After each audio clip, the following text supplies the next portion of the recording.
Oh, I got me a chocolate bar. Ooh. Big fucking chocolate bar. Have you ever had Tony's Chocolonely? I didn't realize that was the name of it when I bought it. I love was like, the name. Well, now I feel like kind of label yourself when you buy it. It's hey, loser, you hungry? Have chocolate to replace happy feelings. You fucking loser. You're eating a whole chocolate bar. Something must be wrong.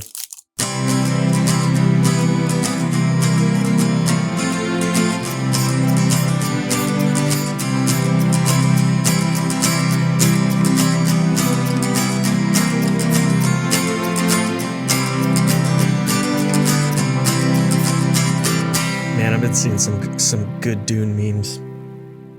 There was one that was like it was Javier Bardem,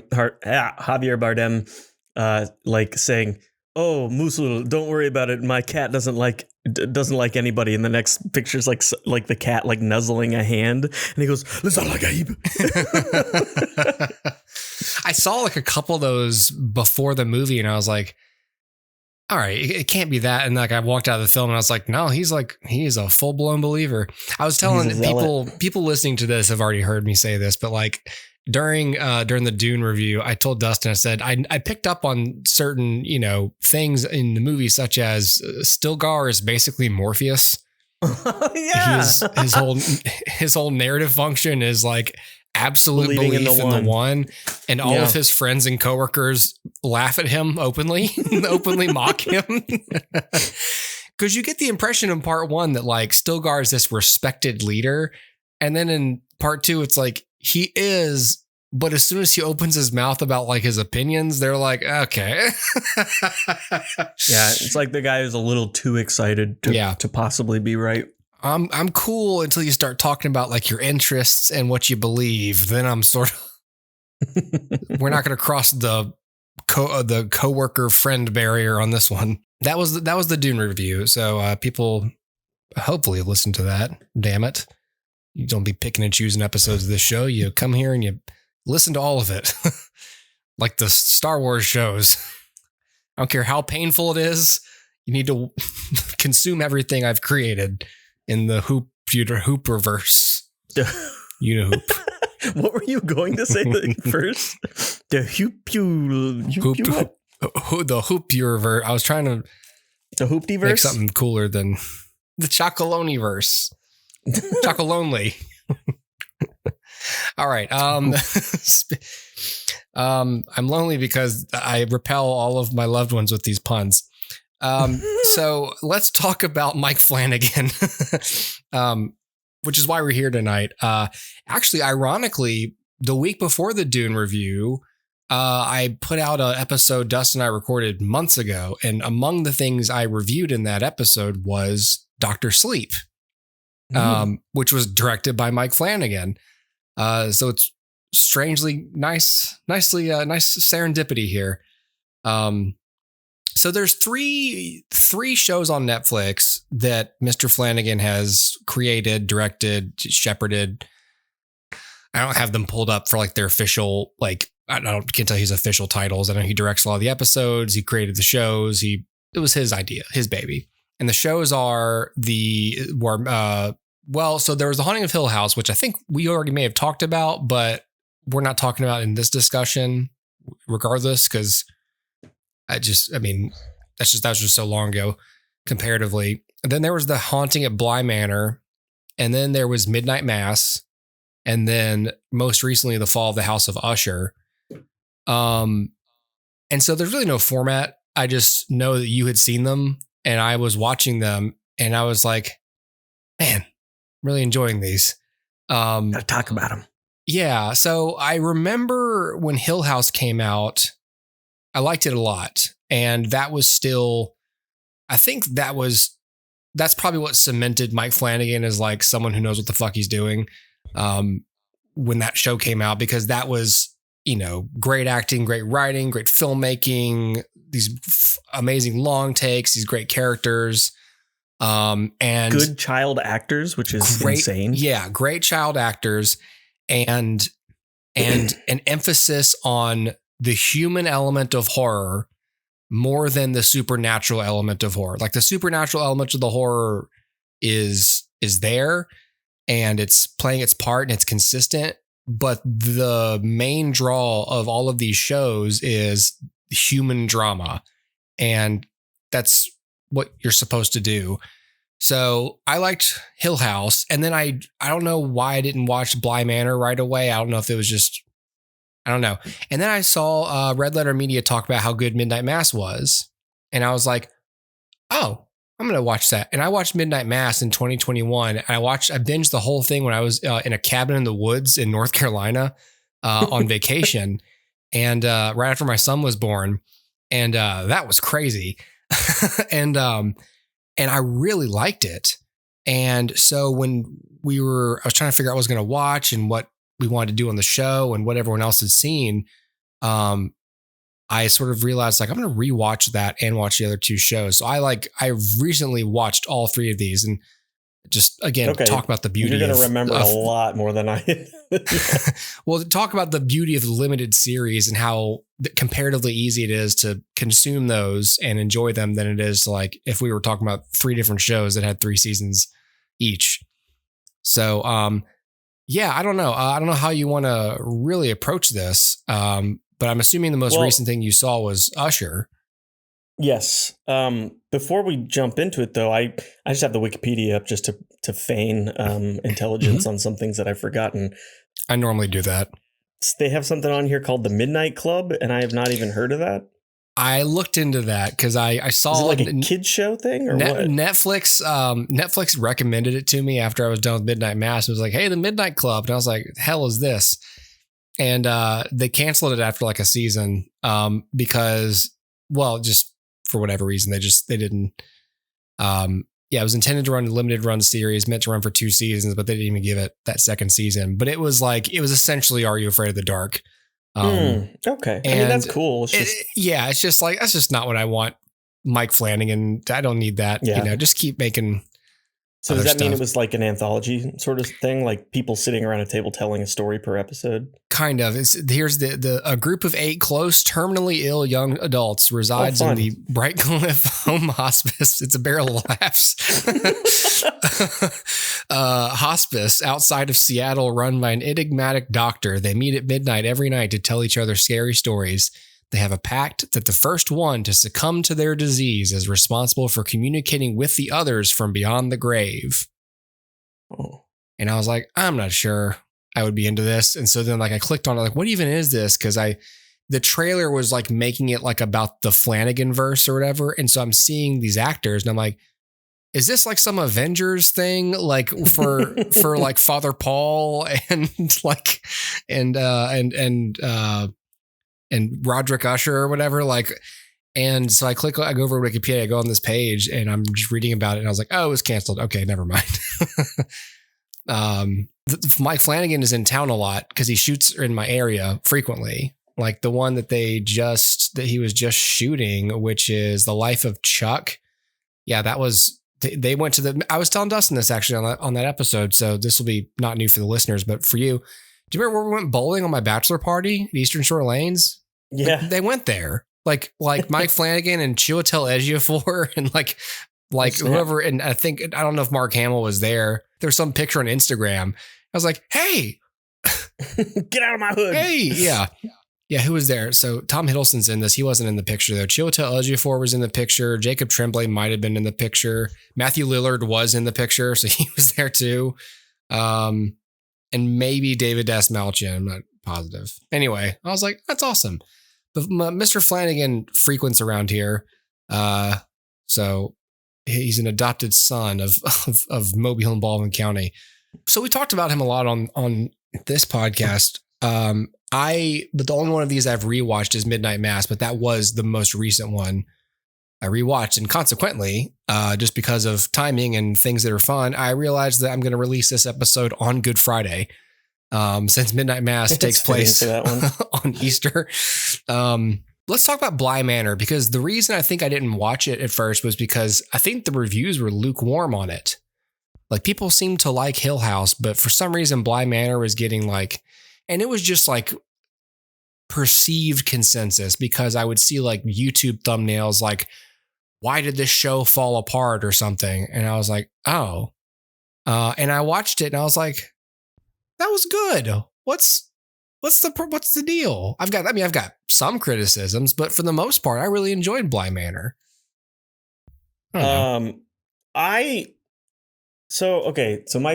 situation with Flanagan stuff is that I can admit that all of it is competently made, like, and just generally sits in the good realm, just because like there's a lot of trash. This is not trash by any means, and it's all above board and good filmmaking and stuff like that. So I do think you get into a point where like you kind of split hairs on some of these things. And if I was to say something about Bly Manor, it's usually because I'm relating it to Hill House. I think that they are the most directly comparable. I think it is a house that has hauntings that go on in it. And the first one, I just think the ensemble cast and the family dynamic was a lot more compelling. I feel like the big reveal and like just the whole narrative of that season was a lot more concise and well done. And I thought Bly Manor was a little bit too insular. Like the cast was a lot smaller. I didn't like the characters that those repeat actors played again. I think some of them are repeat. Henry Thomas and the girl who played the au pair actually was Victoria Pedretti. Yes. And who was Nell in the first. Yeah, she was season. Nell, and then Raul Cole. No, sorry. Damn it, where is that guy? That was his first. The we came with our research done for sure. Oliver Jackson Cohen was Nell's brother in Hill House, and then he was the guy Peter Quint in Bly Manor. Yeah, I think it was too similar, and I didn't think the story was as compelling. I didn't finish the whole season and go like, meh, but I was like, that wasn't as good as the last one. Because the Haunting of Hill House, I don't think I watched it when it first came out. Because I very distinctly remember this being a COVID memory. Oh, okay. So, but the thing is, maybe that was Bly Manor. I don't know. Bly Manor came out in October 2020. Yeah, but maybe you watched them both. I feel like I didn't get so deep into television stuff until COVID took away my social life. You know what I mean? Like, if something got a lot of like introspection and thought from me, it usually meant that there wasn't that much else going on in my life, which means it's the COVID years. But we've talked about a lot more TV on this show in the last few years than we did prior. Yes, we absolutely have.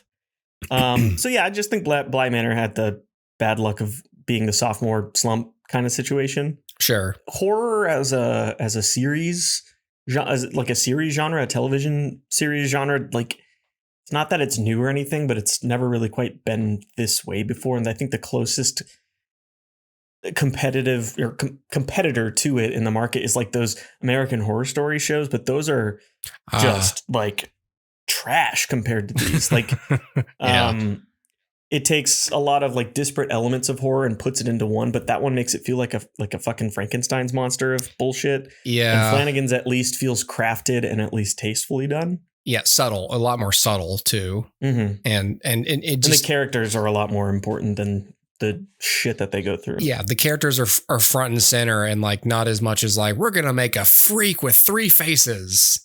Yeah, and it's like, oh, it's okay, you know. Yeah, like this episode's gonna have ghosts, and the next one is gonna have I don't know, fucking Slender Man or some shit. Like I stopped watching American Horror Story after like season 2. Another one that did something a little bit similar was Lovecraft Country. Which I'm kind of bummed that didn't get. I mean, the Majors stuff aside, I feel like that kind of decision was made for it. But I do think that one did a lot of like mixing of genre stuff. Did you ever watch that? No, I'd always heard that he was great in it, and just whenever I was thinking about it, I never had Max.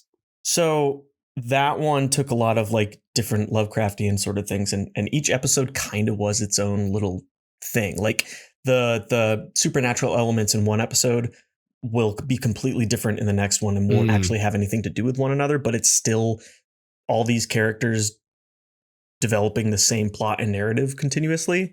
It's just it was really disjointed, and it made me like I liked 4 out of 8 episodes kind of thing. And then so when it comes to the Flanagan stuff, I do think that it's a love letter to all the like horror elements and stuff that he enjoys and likes, but I think he puts them together in a way that makes them blend a bit better and doesn't get as tired or worn out. I'm not much for jump scares. I know that he definitely does them. These shows have plenty of jump scares, but they don't feel manipulative or crummy. Like you ever when you get got by a jump scare and you're like, fuck you. God damn it. Yeah. Like that doesn't feel like good filmmaking to me. That feels like exploitative filmmaking. It's you're just hijacking my fight or flight response. That's all you're doing. Not my feelings of despair or dread. You didn't build tension. You built quiet and then noise. And screamed in my face. Yeah, screamed. Ooh, you scared? Yeah, because you went, Yeah. You popped right into my field of vision and yelled at me. Yeah. Fucking mirrors too. You close a mirror, you know something's going to be on the other side of it. Exactly. But yeah, so I think if there's a genre, that long-winded explanation is what I think these shows are. And I do think that they're a little bit of a novelty in the narrative television storytelling kind of world.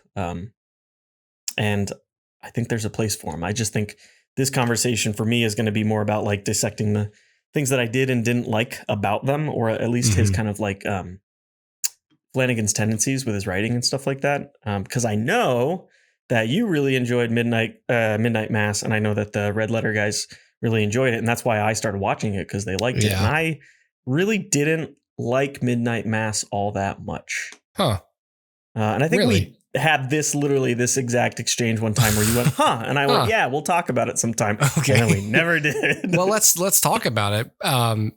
Yeah, because I know for Flanagan, Midnight Mass was very personal for him because he was like, let's say, I think he was, his Catholic upbringing and his eventual atheism, as well as his sobriety. So like certain personal themes for him are very much embedded in that show. I think what I liked about Midnight Mass was not only my own familiarity with those subjects, but like I thought the characters were unique. I liked that. I thought the setting, I thought like the story taking place on this island, like for like a good bit of the first or second episode, I was like, what year is it? Like I couldn't figure out if it was like a period movie or something. What state? It's like an island in Maine? It's like New York or something, I thought. Oh, really? Okay, yeah, I thought it was like maybe it's Maine. I mean, I really don't know. I don't know. I'm just let me see. Midnight. Let me find out. It's Crockett Island. Okay, which is probably obviously fake. A tiny offshore fishing village reeling okay, so it's not New York. Reeling economically from an oil spill. It's probably Maine or something. Yeah, I don't think it actually says. It seems like everything is avoiding it. So it's a Springfield Simpsons situation. Sure. Oh yeah, it's definitely not a real place. But like it was, one of those islands. It's not unlike Amity, I suppose, but a lot smaller. It's sort of an enigma in itself. Like, how does a town like that like half the intrigue of the show for me is like, okay, so you have one sheriff. He doesn't even have his own office. He doesn't even have his own building. His office is in the back of like a convenience store. He has one cell, no posse. There's one church, and it's a Catholic church. To go to like certain appointments, like people have to ferry to the mainland, or else you just go to the one doctor. It's just like I'm just boggles my mind how that would even work. Like there's a school. Okay. But what does Zach Guilford's mom do? Nothing. Like everyone's a fisherman or like they're in like part of a local institution. Like, oh, I'm the mayor, or I'm the sheriff, or I'm a teacher. And it's like half these, what do the rest of you do? Are you like telemarketers or I don't know. Hey, maybe this is the near future where everybody was working from home and it doesn't matter where you live anymore. I guess. And maybe that was a little bit of like the subtext was like, who cares? Like, what if they're doing? Like it could be anything, but everybody's got two jobs. See, the replacement priest has that job, but also his other job is being a vampire or having a vampire. Having a vampire. having a vampire is a job, I guess. Yeah. But spoiler alert. Sure. Yeah. So I really liked. Okay. So I think my disappointment with Midnight Mass was expectations versus what actually ended up happening. And it's mixed with some of Flanagan's character dialogue writing that I'm just not a big fan of. There's like I don't know if you know, like people who do like the eye roll, like, oh, the Flanagan monologue sort of thing. Like, have you heard people talk about that? Is that like a thing? Yeah. Like my friend Megan, she's she's my local hooper who we mostly talk about, like your outsourced, your my local friendly neighborhood hooper, your local franchisee. But she's like so knowledgeable about filmmakers, composers and filmmaking, just everything. We'll have conversations and she'll rattle off names and people who held whatever position on a film, and I go, oh yeah, okay, yeah, totally, sure, yeah.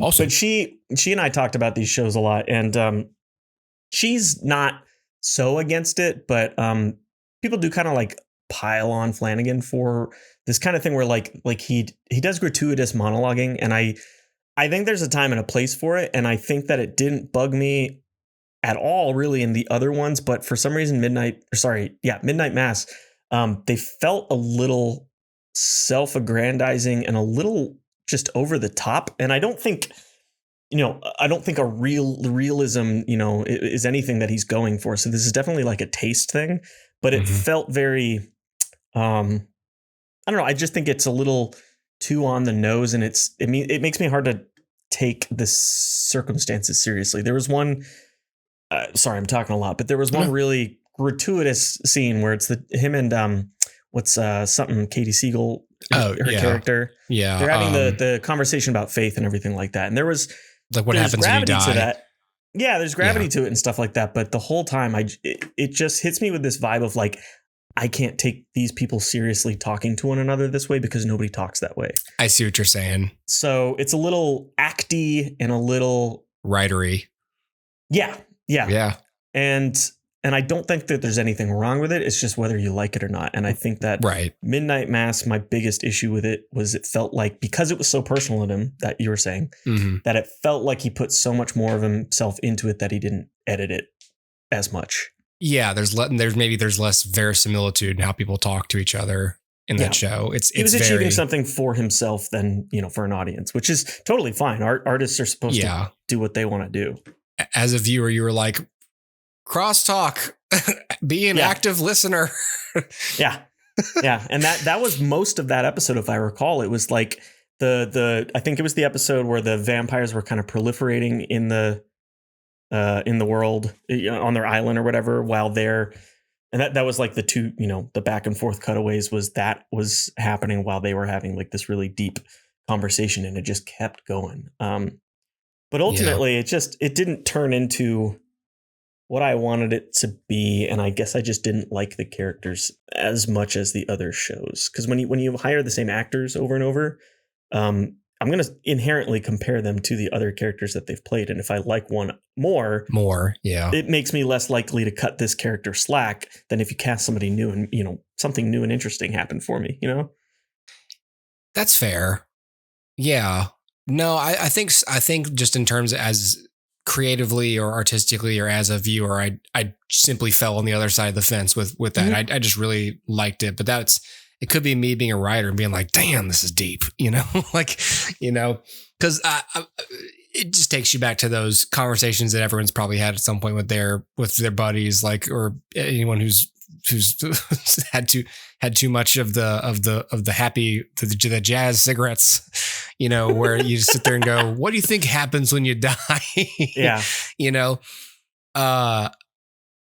I liked Midnight Mass came to me in like a really like pivotal time of like my own deconstruction. So like that, like a character like Riley Flynn, who is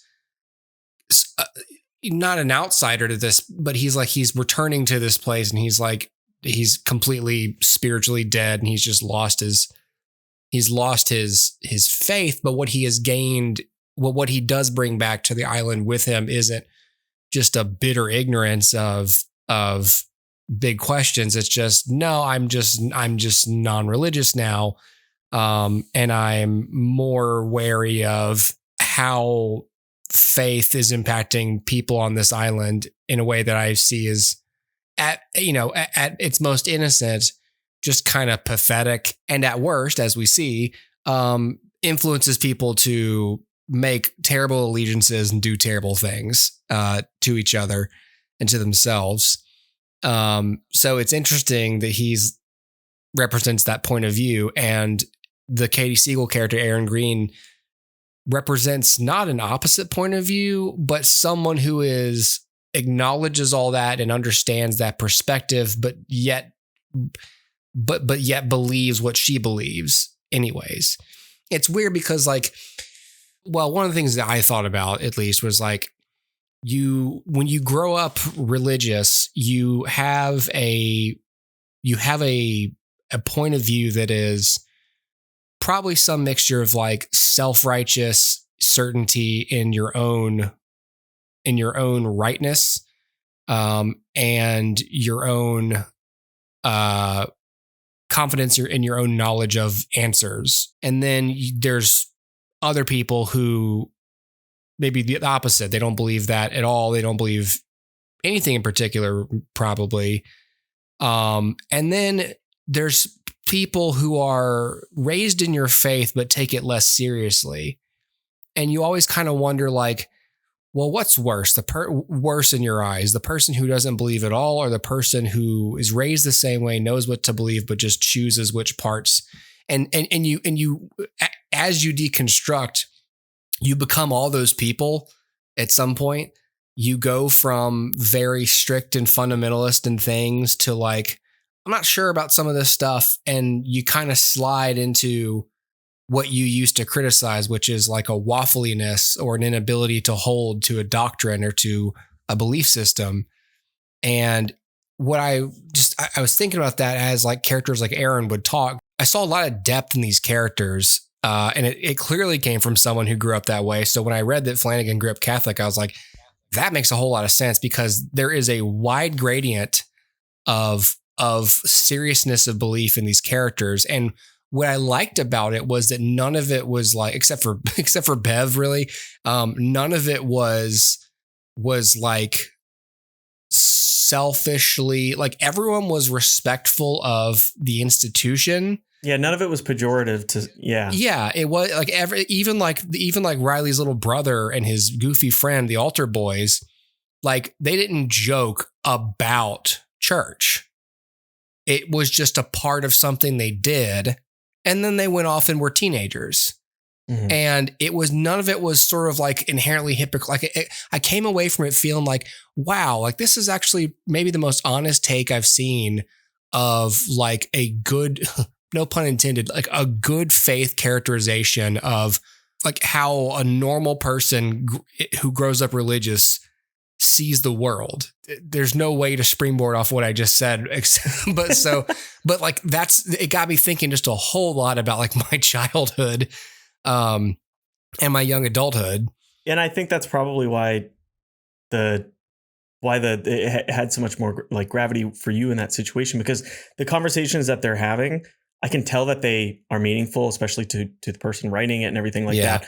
But I can also tell that they're probably meaningful to the people who would enjoyed the show the way that like you did, because there's actually like a weight to this conversation from your perspective. And for me, it was kind of like watching. This is real. I can't believe I'm about to say that people's religions are like sports, but it's like when I see people talking about like a sports game or some shit like that. I'm like, it just doesn't.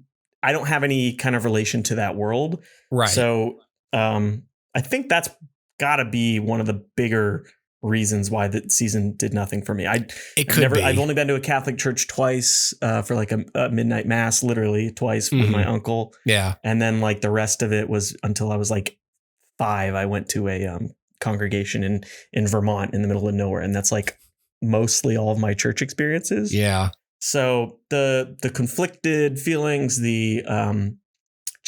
basically everything that the character Riley is going through. Yeah. is completely foreign to me. And it's not to say that it can't be compelling, but I think it's just not going to hold the weight that it would for someone like you. Like you're literally saying that this show, the way it told the story, made you relive childhood memories. And I'm like nothing nearly that deep for me. I was like, I want to watch the vampires kill people more. I'm kind of the target audience for this show. I'm finding out. Lapsed religious. No, but like, I beyond like the personal text of the show, I just really felt like Midnight Mass had, like, I think that Hamish Linklater is so good in the show. Like the guy who plays Father Paul, I just thought he was excellent. Yeah. I mean, everyone's really good in this show, but like, especially as you mentioned, like it's sometimes the people who don't repeat across series tend to stand out more because, you know, I don't know anything about this dude. I think I saw like a 2-second clip of him subsequently from like The Big Short or something, like doing something funny or like running for an alligator or something. But beyond that, like, I don't even know what he sounds like when he talks. I just know this character. So it plays that much better where I was just like, who is this dude? Like, he's the biggest face on the poster and I've never seen this actor before. And that's always, he's got these eyes that you just kind of like get lost in. Yeah. Like he's these deep wells of darkness. And I'm like, yeah, he's compelling to look at for sure. Yeah. And, you know, listen to and all that. Yeah. I just thought everyone was great. I mean, I think production design, I'm learning, like, I think as I get older, maybe it's either it has to do with age or just experience watching movies, but whatever it is, the correlation is that I'm getting older. The older I get, the more I seem to appreciate production design. Like the more I seem to appreciate like someone who gave a shit about the setting. Like when we were in the Dune review, I was just raving about the production design because obviously it's really, really great. But like even in simple shows, like just attention, and that comes down to like sound design too. Like it's just not just sets, it's sound design. It's just when they're sitting in those little rooms, like I've been in houses like that and heard adults having those conversations. I'm just like, oh my God, this is so strange. Which is why when it does crescendo into, oh, this is a show about vampires, I was like, I'm fully on board. Like I'm loving all this because I'm bought into the characters. I'm part of it by virtue of his filmmaking and the actors, but a lot of it probably because the religious baggage I'm carrying into the show is I'm seeing the humanity of every single one of these characters in a way that you might not be able to if you, because anyone can watch the episode and go, why the fuck would they follow this person? Like, why would they do these things? And everyone can intellectually grasp like, yeah, well, you know, when you believe in something, you kind of just go with the flow, you know? Yeah. I mean, it doesn't even come down to whatever specific religion. It's just groupthink. It's just group thing. Yeah, exactly. It's just herd mentality. So I just loved how it ends, which I mean, it goes without saying I'm going to recommend all three of these shows. So, I mean, you should watch them and whoever's listening, but spoiler alert, all four of them. At the end of Midnight Mass, like I really liked the way it ended. The music in Midnight Mass, I really liked. And again, that could just be an appreciation both as someone who grew up hearing Psalms song and as someone who was in like a choir. Like I like a cappella. I like choral harmonization, you know, vocal harmonization.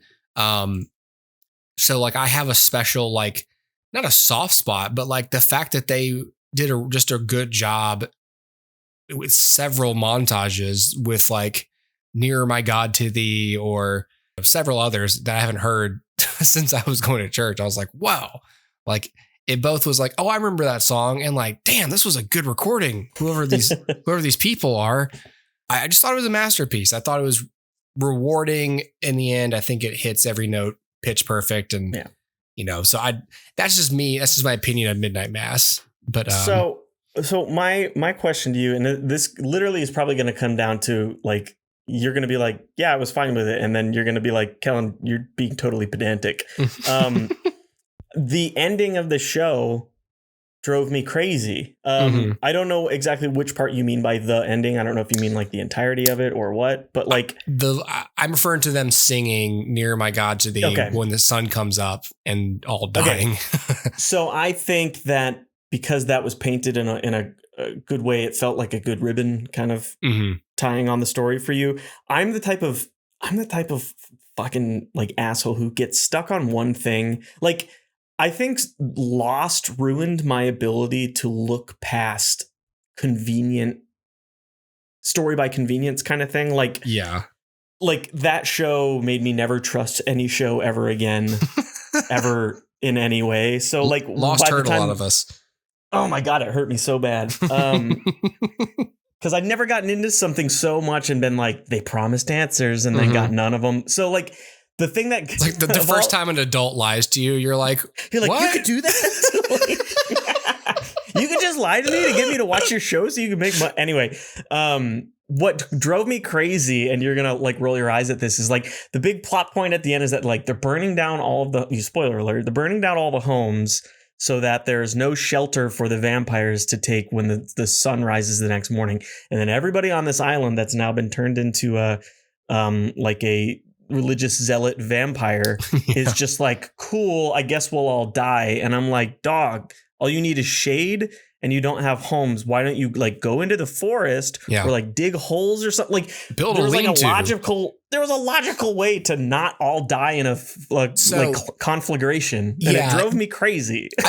I did key in on that on this watch. Like I did key in on like because the protagonists don't really initiate the burning down of the homes. They're like they start burning them down. They throw Molotov cocktails into the houses. The Bev and the other vampires do.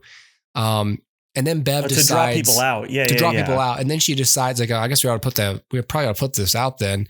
And then she's like, no. And then she quotes like Revelations and she decides like it should be like a ceremonial burning or whatever. There was part of me that went like, Bev, did you forget about the vampire part that you are? But for two reasons, I excused it. One was she's a crazy bitch and she was fully fixated on the scriptural significance of doing something cool. Like, wouldn't it be fucking sweet if we just burn everything down like in the Bible? But also, she hasn't been a vampire for 24 hours. She may have slipped her mind. You know, maybe Father Paul didn't tell her. Like, maybe Father Paul was hoping she'd die. Like, if this all worked out, he's like, I'm going to tell Bev to like go run out and get some coffee and she'll just fucking burn up and I'll be rid of her forever. That was his plan for when he turned Bev, was to send her on errands. They could have maybe turned it into like a mass suicide, like Jim Jones kind of situation, but that goes completely against literally the whole Catholic side of the thing. Like, sure. That's not something you do. So like what it felt like to me is just like, am I going to end this story with everybody dying and the day being saved? Or am I going to end this story with there's an island full of people that are just vampires and that's it? And it's like I don't know. I just wasn't really, my first thought was, hell, these people are stupid if they can't find shade for themselves. I wanted John Locke to show up and move the island to the mainland. With the big donkey wheel. Yeah. Oh my God. Can this episode just be called Lost Hurt? Did Lost hurt you? Call this number. Midnight Lost. You may be entitled to payment. To compensation. Yeah, like I thought the same thing though. Like as soon as she's like, well, where else do we go? And he's like, there is nowhere else, Bev. And I was like, there's some woods. Yeah. There's some woods. Does anybody have a basement? Is there a basement still? There's a whole YouTube channel of these dudes in Southeast Asia that go out into the woods and dig homes. Yeah. They dig and they set fires under. Yeah, exactly. I've watched those before, like 25 minutes of people just like making like a mud castle and then putting sticks on it and going like, now I have a house. That's me at 2 a.m. on YouTube, not knowing why I'm not going to bed. Oh my God, how do they do this? This is incredible. Dude, they got an underground swimming pool. That's crazy. How does he make a fire inside? That's fucking nuts. Yeah, and they could have been like vampires doing that, and that's all good. Anyway, to her credit, Bev does try it at the very end when she's standing on the beach and the sun's coming up. She starts freaking out and starts digging in the sand. And there was a part of me that was like, it could work. And if you'd started like 5 minutes ago and not 3 seconds before the sunrise, you might have had a chance. Like I just bury herself in sand and put a little straw out of it. Just lay there. Yeah, I had to look her up. Was this her name is Samantha Sloyan? Was this her first Flanagan? Because she was then in Usher. Usher, right? Let me look real quick. It might have been. No, she was in Hush. I don't know who she was. She might have been the friend. What is Hush? What do you mean? Oh, Hush was the movie that Flanagan made. It was in 2016. That was actually where he met Katie Siegel. They co-wrote it together. I never. Oh, yeah. I recognize this cover. I've never seen it. Oh yeah, it's although I think Red Letter Media talked about this because this was like a Netflix film. I thought, released by Netflix. It's not on Netflix right now. It's just nowhere. Interesting. Yeah, that must have been a limited time thing. No, it's just one of those things where they just go, we'll just move it, even though this was our film and our platform, and now there's nowhere you can watch it. I was going to tell you, you should check it out. It's cool. I'm sure they shuffle rights and stuff like that and sell things off. You know, no, it's nowhere. I don't know. Anyway, so let's see. The Good Doctor. She was in The Haunting of Hill House. It says she was Lee, recurring role of Lee. Is recurring Lee Crane, Stephen's wife. Oh yeah, okay. Yeah. She was one of the son's wives. Yeah. Okay. One of the things I really enjoyed about Hill House was bringing back. Oh my God, I should have done my research. The Elliot. Oh, Henry Thomas. Yes, Elliot. It's like kind of one of those feel good comeback situations. He probably had been acting this whole time. But it was kind of like the key Kihoi. What is his name? Kihoi Kwan. Yeah. Like when he came back, it just felt like everybody collectively went, "Oh, sweet, you're back," and like you're even better than ever, kind of thing. And so watching him in this show, I was like, good for him. And then he was really good in the House of Usher. Yeah, I loved his character in House of Usher. It was demented and effed up, but. I think the strength of these shows is the cast, but I think it's falling into a trap where, you know, when a filmmaker works with the same folks, sometimes it can get a little bit tired. Like I feel like the only one that's a little immune from that is kind of Edgar Wright with Simon Pegg and Nick Frost and stuff. I will watch anything if they ever work together, but make more stuff. Yeah. So I think there's something to be said about widening his casting pool. True.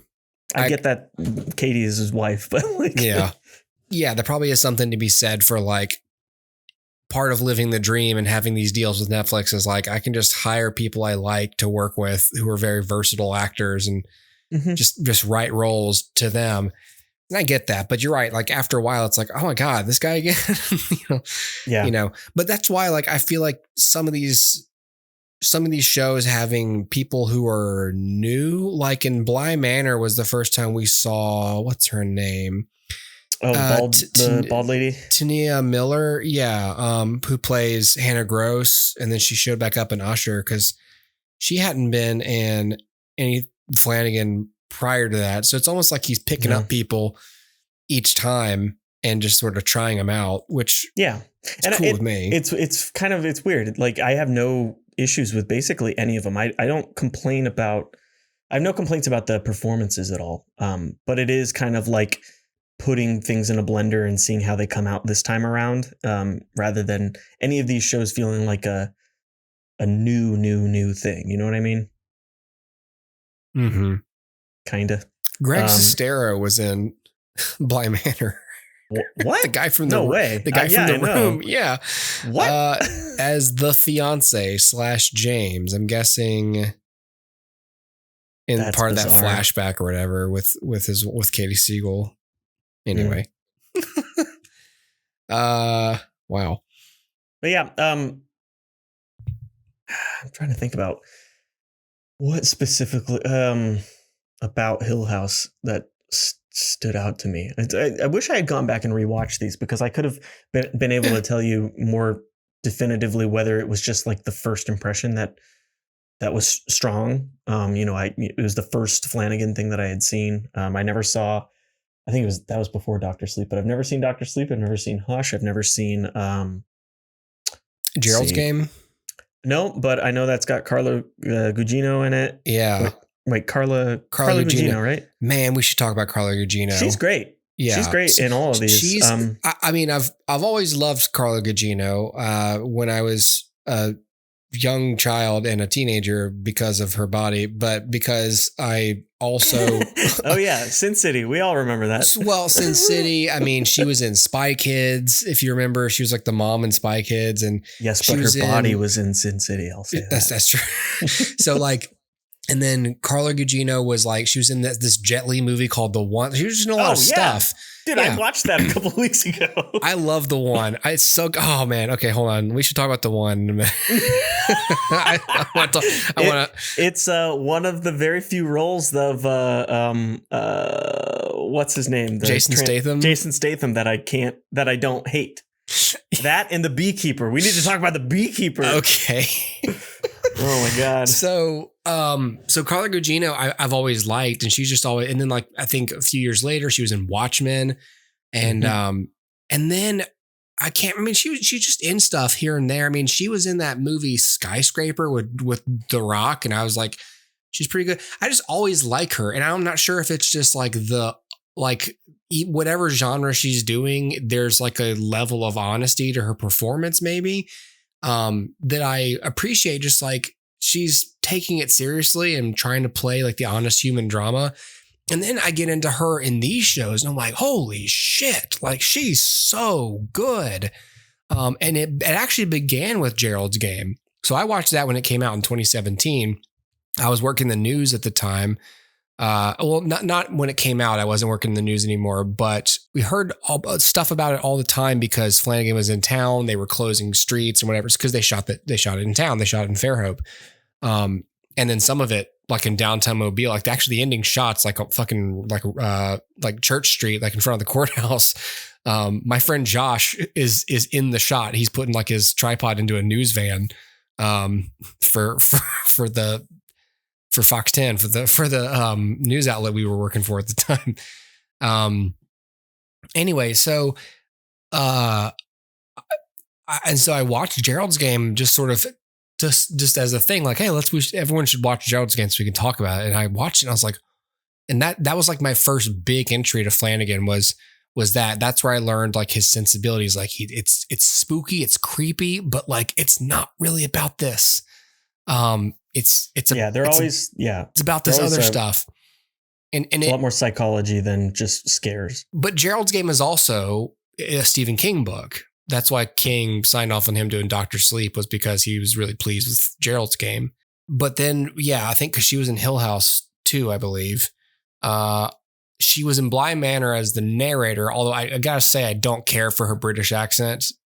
I didn't even remember that. Yeah, she's narrating the thing, but she's so good in The Fall of the House of Usher. I thought about how many monologues she had and just how fun that role seemed to be for her, and how much dialogue she had to memorize and play it with just this perfect intrigue.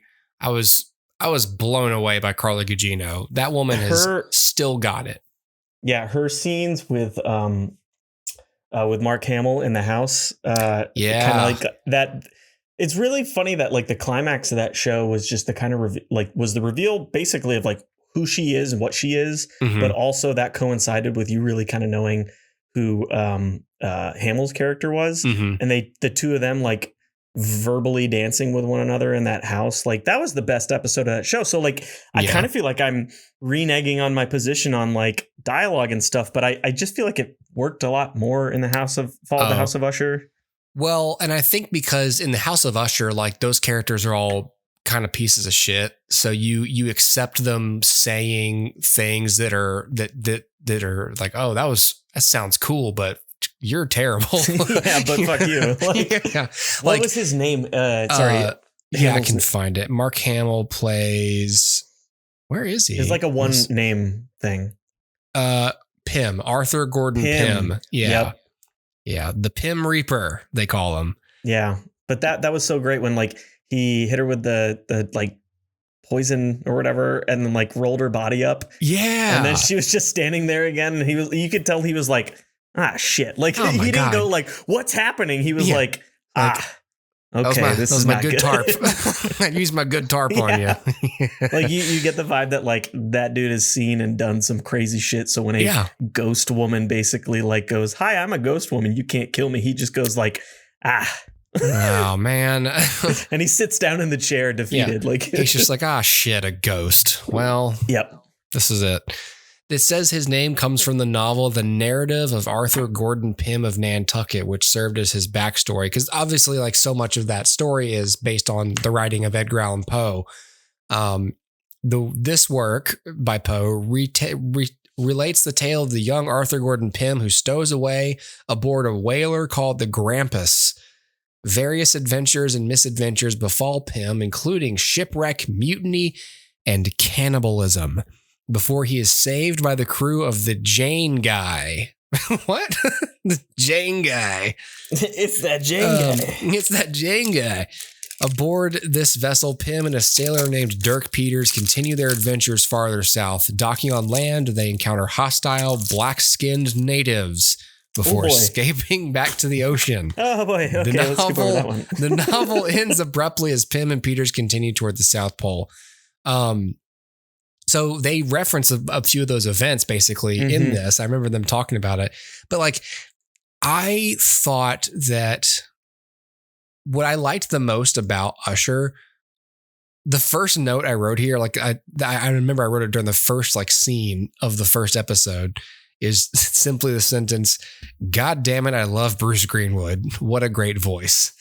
Because the man has like just the perfect like 60-year-old man's voice. Yeah. Where it's just so aged and wise and like stained and just someone who's lived life. It's the perfect cadence for, there's a reason that guy's voiced Batman before. I did not know that. I was going to say he's probably one of my favorite things about that season. I'm not a Zach Gilford guy, so I feel like he's being half the character means that I can't say that Roderick was my favorite character, but his Roderick was my favorite. Oh probably. Yeah, I loved that. Yeah. His scenes, sitting face to face and having the conversation, that framework of it, I really liked that. Having something to come home to.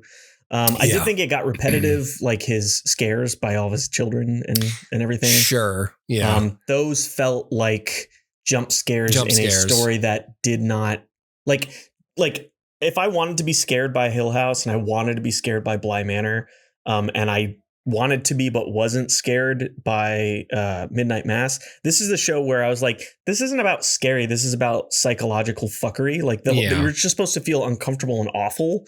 So I didn't need to be scared. So like that framework was really great until they had those like jump scares and I was like, stop it, like that's not what I'm here for. Especially when they demonstrate subtlety within the same scene. Like one of the first times that something happens between him and the other guy he's talking to, Auguste Dupin, when he's talking to Carl Lumley, at one point, like his dead mother or whoever is like as a ghost behind him, but and really like subtle silhouette out of like almost out of the frame. She's out of focus. The shot, it's not like a feature shot of a ghost behind this guy. It's the same single shot of him we've been looking at this entire time.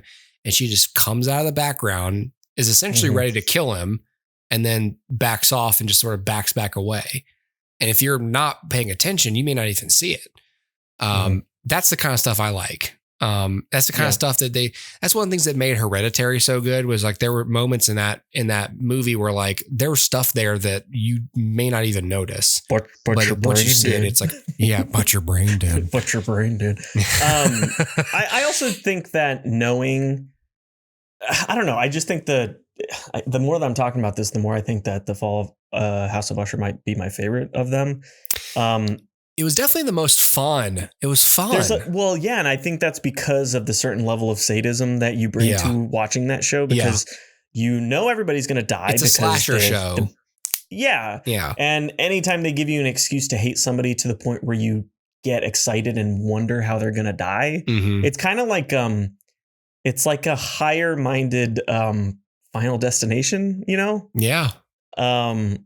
Which those movies were plenty of fun. If you go back and you watch them, they're like, oh, some of that shit hasn't really aged that well. But like, I love the Final Destination movies. I think they're great. I sat at a bar some 6 months ago or something, and they have two TVs, and one TV was playing one of the Final Destinations, and the other TV was playing another one, and I was just sitting there looking left and right, and I was like, this was some zany crap. But yeah, I think that's what the Usher wasn't scary. It was morbid and sadistically fun, I guess. Yeah.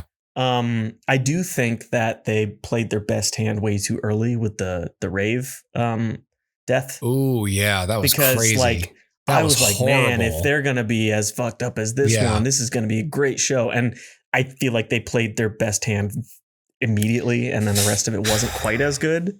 Well, but that messed me up. I remember finishing that episode and being like, wow. Ugh. Yeah, I feel terrible. Yeah, I've never seen anything like that before.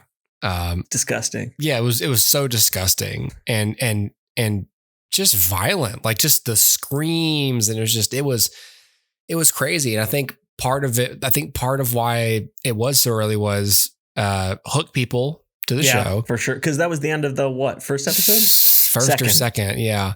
And also, I think a character like Prospero wouldn't have, like, it's always the least serious characters that get killed first in these kinds of things, and in slasher movies too.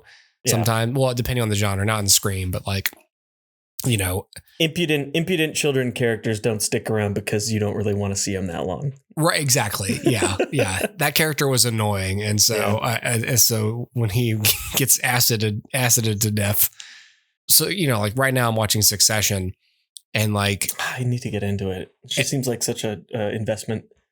Kind of, right now, the only downside of it is like an episode ends and I'm like, wow, I hate these people. like I have to watch Seinfeld to like come down. You don't really leave. You sometimes you watch an episode TV and you're like, damn, that was a good episode. Yeah. I did watch one of them for Succession that just ended, and it was like, I was like, damn, that was a good episode. But it was after like 6 or 7 where I was like, shit, things just keep getting worse. It's hard to do that before you go to bed, but I digress. What I liked about Usher is these cartoonishly like bad corporate shitheads. Like this whole, I mean, Succession and Usher are similar in a way because you have this person in charge of this big empire, this big business empire, and his children are on the board. They have all these responsibilities, and the relationship between them and their father is kind of complicated. It's not like a normal wholesome one. It's like, no, there's money tied into all their transactional. Exactly. Right. So like there were similarities that way that I appreciate between both the shows, but I really loved it in Usher because at least in Usher, like Ghost is going to show up maybe soon, and somebody's going to get their comeuppance. Exactly. And so in Succession, you're like, oh my God, you all suck. I just want to get to the 4th season where hopefully some of you go to jail and like, or get screwed over somehow or become better too.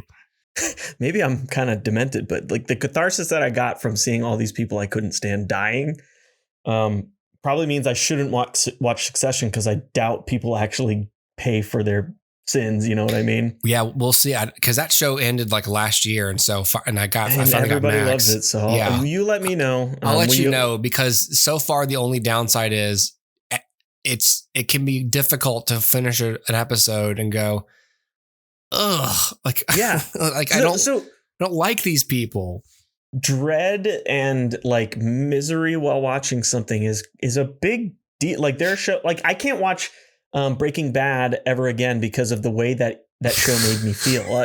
Don't tell Dustin, but like, and that's while fully admitting that it's one of the best television shows ever made. You didn't enjoy watching it. Want to go through that again. Yeah. And other shows give off that, another Vince Gilligan Better Call Saul gave me that vibe, like when the show started getting a bit more serious. And I was like, so I never finished it. Oh no. And so when it comes to Succession, I'm going to be like, I'm just going to like hate everybody and hate everything. And nobody's, it's never going to feel good. Like, I feel like, yeah, I don't know. Succession so far for me is like, again, I pair it with Seinfeld so that I can watch something completely non-serious to change my mood. So I don't have, you chase it with Seinfeld. Yeah, I chase it. Yeah. It's a nice little chocolate milk. But like, it's not like it's all doom and gloom. It's just like, cause it is a show that's like, it's somewhat comedic as well. So I try to just sort of detach myself, like when things are happening and I'm being drawn in by the drama and frustrated, I go, okay, it's good writing and acting that I feel this way. I need to chill the fuck out though about my feelings about this show right now. Moderation. Exactly. So yeah, I only watch one of them. There's only one time where I watched 2 in a night and I was like fired up. So we'll see. I'll let you know. Maybe by the end of the season, something will happen. And, right. And there'll be at least some progress, so that they must have done something so that people who are watching in real time didn't just hate themselves. So, you know, maybe some people don't have the same kind of bone in their, I don't know, body that you and I do about like, that kind of stuff. I'm into like unlikable characters. But with Succession, it's like you cling on to the decent people in the cast. And the comparatively decent people, like it's not that it's like really there's no one who's like a white knight. It's more like, oh, this character's kind of getting shit on a lot. I don't think that's that cool. And so that kind of keeps you, Yeah. Well, I'll put it this way. The fact that you can see that type of drama and appreciate for the writing is one thing. But can you imagine that there's other people who enjoy watching reality TV show that just boils down to horrible people doing horrible things to one another and think that that's like actual entertainment? Like you're sitting here going like, this is uncomfortable because this is powerful writing that is the human drama is too much for that me. Feeling on me. And then there's just people watching absolute garbage because they like seeing people like become animals in front of their eyes. I can't believe she didn't cheat on him sooner. Yeah. I'm just picturing back in the day and during college when John would come to my room and we'd watch Rock of Love or Flavor of Love or some shit with my ex-girlfriend. And I'd be like, Flavor of Love? This is terrible. There was a period of time senior year where we were watching Jersey Shore in our apartment. God, I remember that. And you were talking about what happened in episodes. And I was like, are you guys serious right now? We were, John would like knock on my door like at 3:00 whenever it was. Did this going to be on coincide TV. With Sopranos, by the way?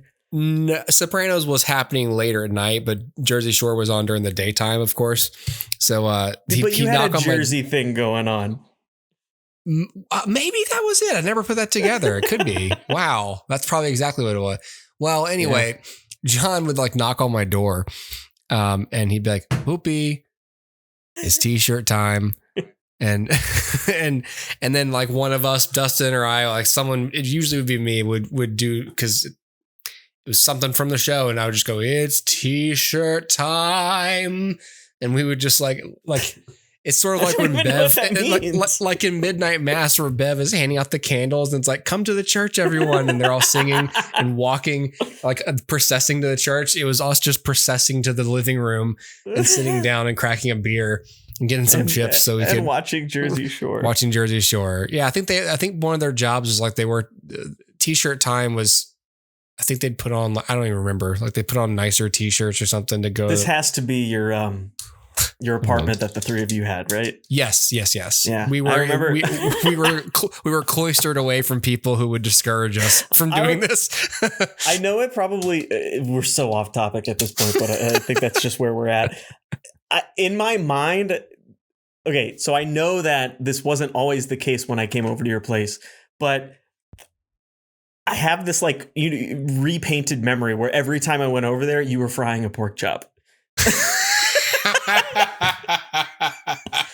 Do you remember being really into pork chops? I would only eat like cheap steak, basically, like for those last 2 years where I was trying to like, all I would do is just buy spinach and eat top round sirloin. Really? It wasn't pork? I'm sure I got pork at some point. I still love just pork remember now. coming over and like you had like a skillet, like one of those smaller ones, and you would very small. Yeah, you would just be cooking like some cut of meat every time. You could barely get a spatula in that motherfucker. I couldn't get it scraping it all up. It's the only cutlery I had. Yeah. Well, that was quite T-shirt time on Jersey Shore is when you're sitting in the living room and you're. Wait, hold on. Yeah, when you're sitting in the living room in your wife beater or any colored tank top before actually putting on your shirt. In other words, it's the shirt before the shirt. And here's the quote. You know what time it is. It's T-shirt time.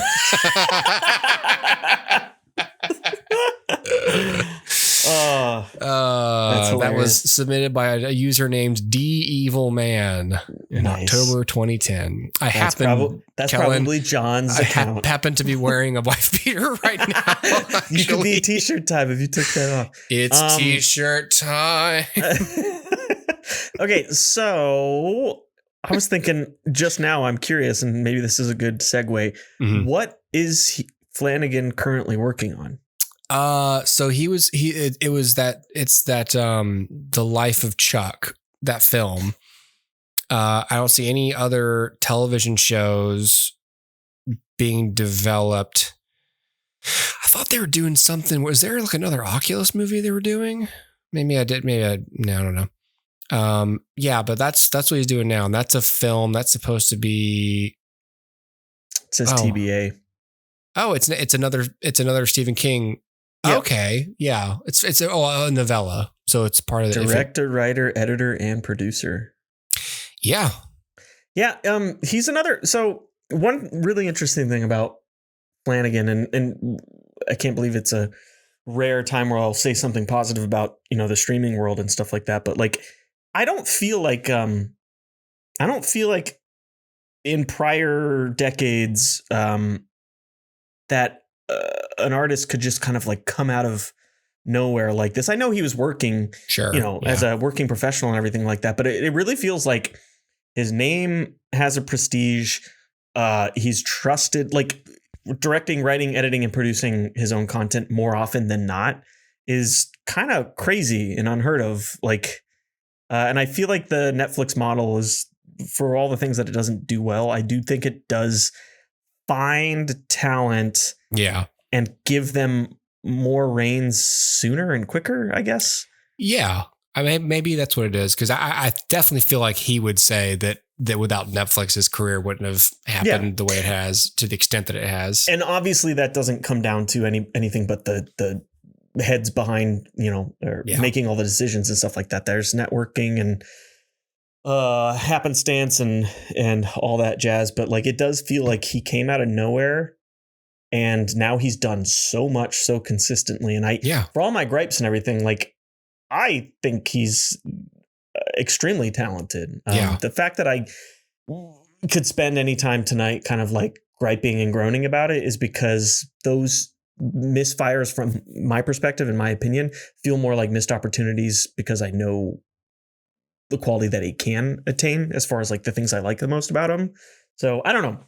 It's one of those happy things that have come out of the streaming age is someone can get that much content out to that many eyes and make such a name for himself in such a short span of time. Consistency is a good word to use for Flanagan. It's everything he's done has been pretty consistent and prolific. And I mean, it's been like 5 years? 8 years since Hush and Before I Wake, and it's just he basically had a banger every year except for 2019. Sure, yeah. I like Mike Flanagan. I've obviously have only good things to say about him. So I whenever his name is on stuff, I'm always. There was a certain point where I noticed his name. I think I saw Gerald's Game, and then I think I went back and watched Oculus, because I remember hearing that was being shot in Mobile, and that was a Karen Gillan movie and everything. And that was that one. Oh, really? Yeah. Yeah. And that was pre-Guardians, actually. That was Oculus was 2013, I believe. Yeah.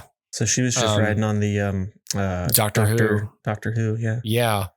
That's interesting. Katie Sackhoff's in that movie. Katie Siegel's in that movie. One of the things that I think could be interesting is seeing a genre departure for him. I think his writing style can lend itself to non-horror related things. Obviously thriller is an easy one to kind of maneuver into, but I think straight up drama, maybe I'd be more willing to sit through some of the verbose kind of dialogue sequences of his if that was the point. Or maybe it is the point and I've just been missing the point. I don't know. It feels weird to say that I really respect the guy while also just like complaining a lot. But yeah. I tend to do that for things that I like him, but I want him to do something different than what he's doing I like. Yeah. Yeah. Which I thought that about Ari Aster, and then Ari Aster did that Joaquin Phoenix film that was one of the most batshit things I've ever seen, and I never want to watch it. Beau is Afraid. Dude. I've heard. Did we never talk about this? No, I've heard crazy things about Beau is Afraid.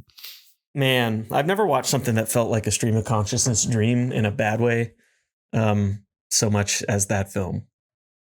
But yeah, that was me. I remember going like, I love Ari Aster's 2 films. I want to see what he does next. And I'm so excited that it's a genre departure. And I couldn't even tell you what that movie was. So who knows? Flanagan could do something and I would just be like, no, this is a bad decision. Go back to the horror. Sorry, I was wrong. Stick with Stephen King. Hell, even Dean Koontz. I don't even care, man. Dean Koontz. All right. Well, then we'll put a cap on Mr. Flanagan there. Right. Cool. Okay, then. That's it. Okay.